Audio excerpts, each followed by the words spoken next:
The World According to Humphrey by Betty G. Burney. Chapter 9. The Art of Self-Defense.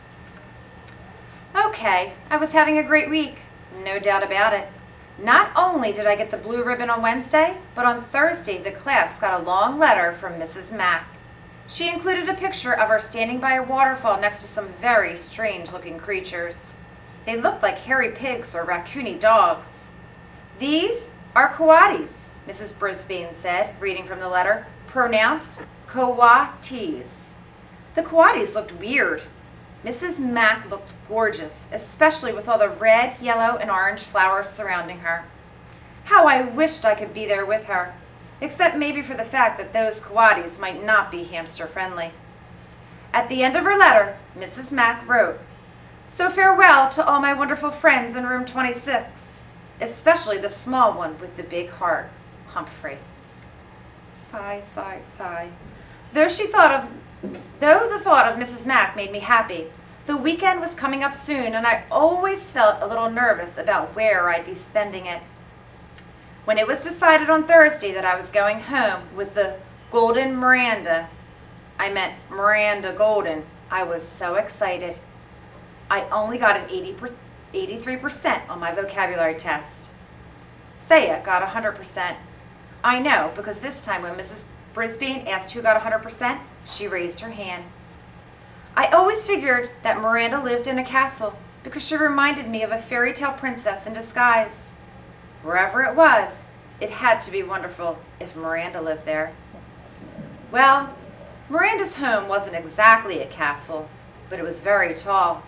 Miranda lived in a 4th-floor apartment with her mom and her big dog, Clem. We had to take an elevator to get there. The apartment was nice. The mom was nice. Clem was not nice. Let me explain. Miranda has a small bedroom, and her mom let me stay there, right on the desk. To welcome me, the two of them did a complete clean out of my cage. "I'll bet nobody's done this for a while," said Miranda's mom. And she was right. Pretty soon, I felt like a brand new hamster. Suddenly, Clem bounded into the room, a big mass of yellow fur poking his huge nose right up against my cage. His wet nostrils were like 2 eyes staring at me, and he stuck out a giant tongue that came at me like a tidal wave. Luckily, the cage protected me.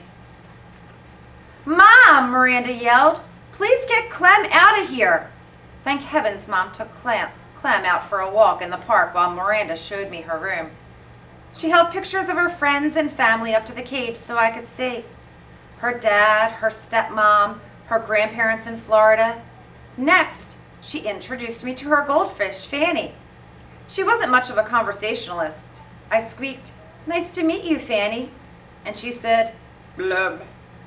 I was thinking about how wonderful it would be to live with Miranda all the time when Clem returned from the park and galloped into my room. "Clem, stay out!" Miranda shouted, but Clem just wagged his tail and barked. Miranda closed the door so the dog had to stay outside, but we could still hear him whining and crying like a baby out in the hall. Still, just being with Miranda made everything seem golden until her mom called her to go shopping. Miranda protested. Good girl, but Mom didn't want her to stay inside on such a nice day. She had no choice, unless she was rude to her mom, which Miranda never would be.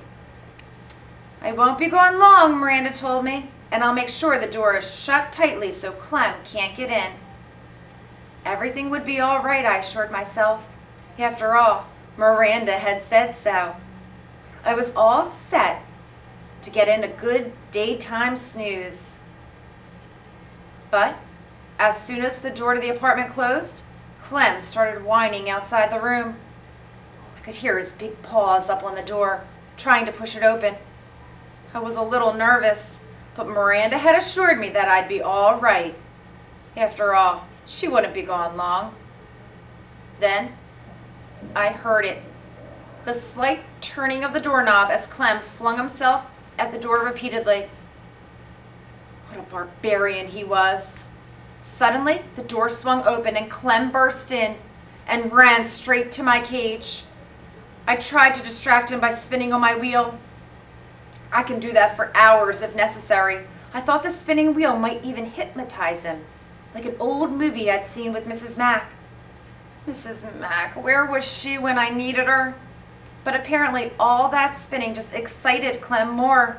He started barking at me, but I couldn't understand a word he said. "Now cut that out," I squeaked at him. That just seemed to make him more hot and bothered. He plopped his front paws on the desk and stuck his nose right up to the cage door near the lock. The lock that doesn't lock. "Easy now. Calm down," I squeaked soothingly at the beast, but he kept poking his nose at the cage, showing me his huge tongue and the huge teeth around it. Let me just say that Clem could stand some breath mints.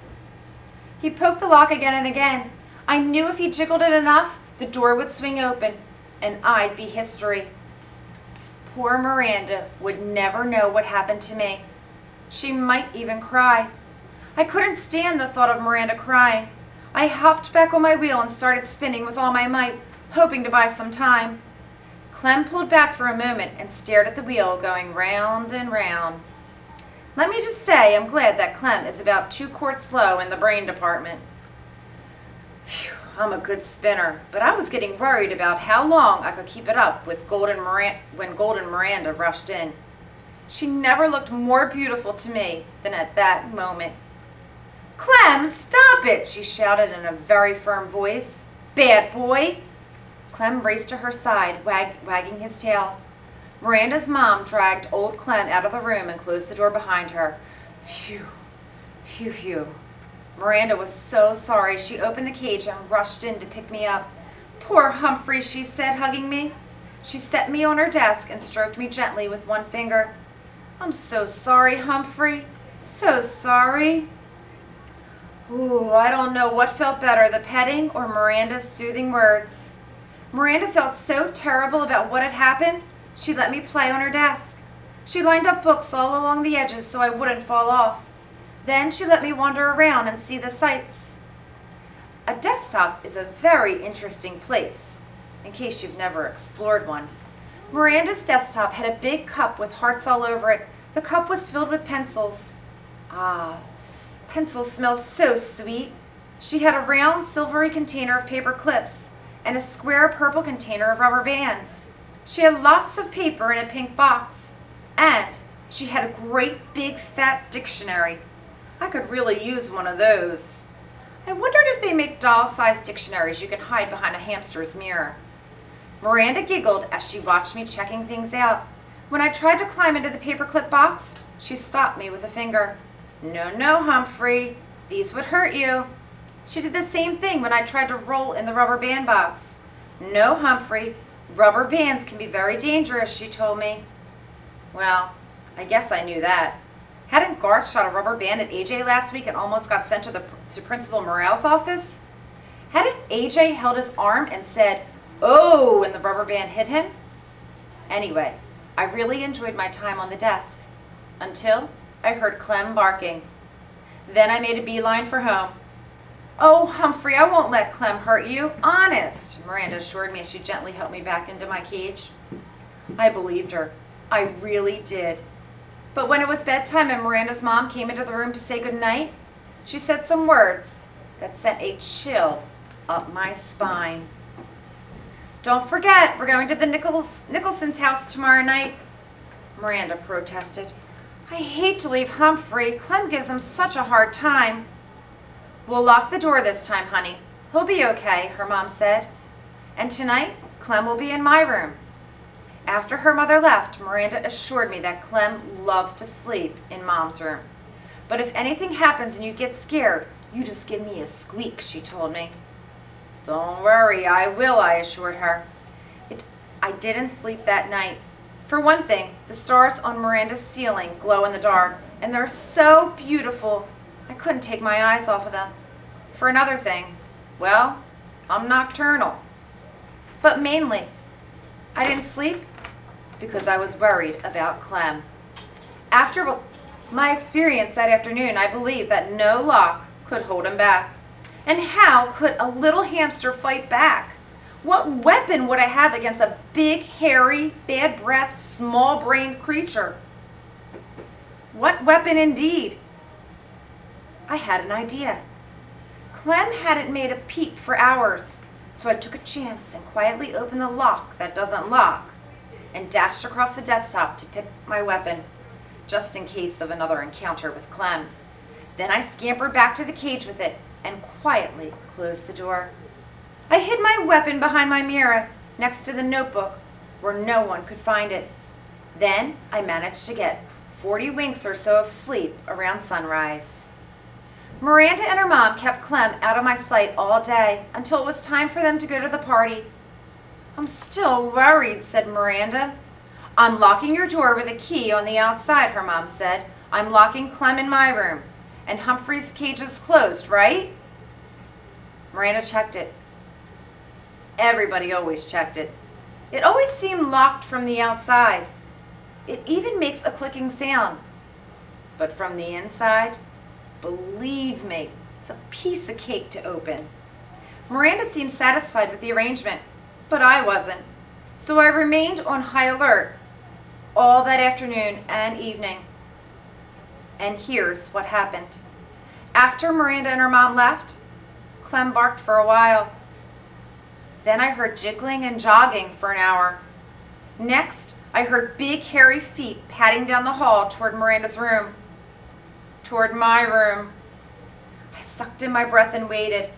Yes, I knew Miranda's mom had locked the door with a key, but Clem didn't seem to let little things like that stand in his way.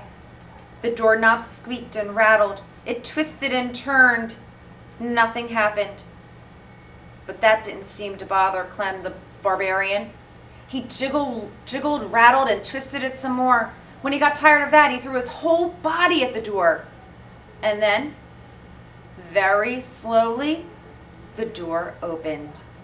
Clem actually seemed surprised, but I wasn't. I had spent the last 2 hours carefully preparing for this moment.